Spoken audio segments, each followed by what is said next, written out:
ایک زمانے میں ایک قدیم سرزمین کے قلب میں ایک عقلمند اور انصاف پسند بادشاہ نے جس کا نام ایرک تھا۔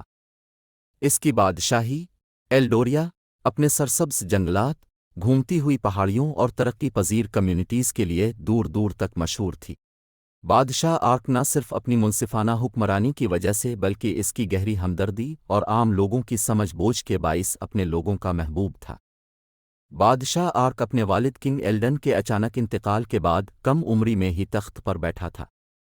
اپنی جوانی کے باوجود آرک ایک مہربان حکمران ہونے کی وجہ سے اپنے والد کی میراث کا احترام کرنے کے لیے پرعزم تھا۔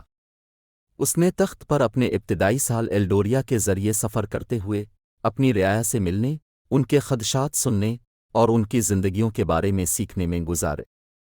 ایک دن اپنی سلطنت کے کنارے پر ایک دور دراز گاؤں کا دورہ کرتے ہوئے آرک کا سامنا ایلڈا نامی ایک بوڑھی عقلمند عورت سے ہوا۔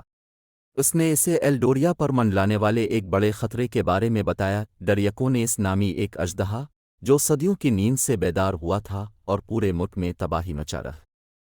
دیہات تباہ ہو رہے تھے، فصلیں جل رہی تھیں اور لوگ خوف کے مارے زندگی گزار رہے تھے۔ اپنی بادشاہی کی حفاظت کے لیے پرعزم بادشاہ آرک نے اپنے بہادر ناٹوں کو اکٹھا کیا اور ڈریکونیس کا مقابلہ کرنے کی جستجو پر نکلا۔ یہ سفر لمبا اور دھوکہ دینے والا تھا، جو انہیں گھنے جنگلوں، بکھرے ہوئے دریاؤں اور اونچے اونچے پہاڑوں سے گزرتا تھا۔ راستے میں انہوں نے مختلف چیلنجوں اور جادوئی مخلوقات کا سامنا کیا، لیکن آرک کی قیادت اور اس کے شورویروں کی غیر متزلزل وفاداری نے انہیں دیکھا۔ جب وہ آخرکار ڈریگن کی کھو تک پہنچے، جو کہ سیاہ پہاڑوں کے اندر ایک غار ہے، تو آرک نے ایک منصوبہ بنایا۔ وہ جانتا تھا کہ صرف وحشیانہ طاقت ڈریکونیس کو شکست نہیں دے گی۔ ایلڈا کی حکمت کی مدد سے انہوں نے دریافت کیا کہ ڈریگن کی کمزوری ایک جادوئی جوہر پہاڑ کے اندر چھپا ہوا ہارٹ اسٹون تھا، جس میں ڈریکونیس کو زیر کرنے کی طاقت۔ ایرک اور اس کے شورویروں نے ہارٹ اسٹون تک پہنچنے کے لیے بہادری سے لڑے، ڈریگن کے منینس کی شدید مزاحمت کا سامنا کرنا پڑا۔ ایک آخری مائک کاوی جنگ میں ایرک ہارٹ اسٹون کو پکڑنے میں کامیاب ہوا اور اپنی طاقت سے ڈریکونیس کو زیر کر لیا۔ ڈریگن، جو اب ہارٹ اسٹون کے زیر اثر تھا، اب ایلڈوریا کے لیے خطرہ نہیں تھا۔ اپنی سلطنت میں واپس آنے پر بادشاہ آرک کو ایک ہیرو کے طور پر سراہا گیا۔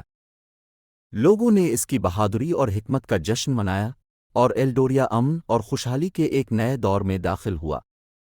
ایرک رحمدلی اور انصاف پسندی کے ساتھ حکمرانی کرتا رہا، ہمیشہ ہارٹ اسٹون کو محفوظ رکھتا، اس بات کو یقینی بناتا کہ مملکت کو دوبارہ کبھی بھی اس طرح کے خطرے کا سامنا نہیں کرنا پڑے گا، اور اس طرح بادشاہ آرک کی میراث برقرار رہی۔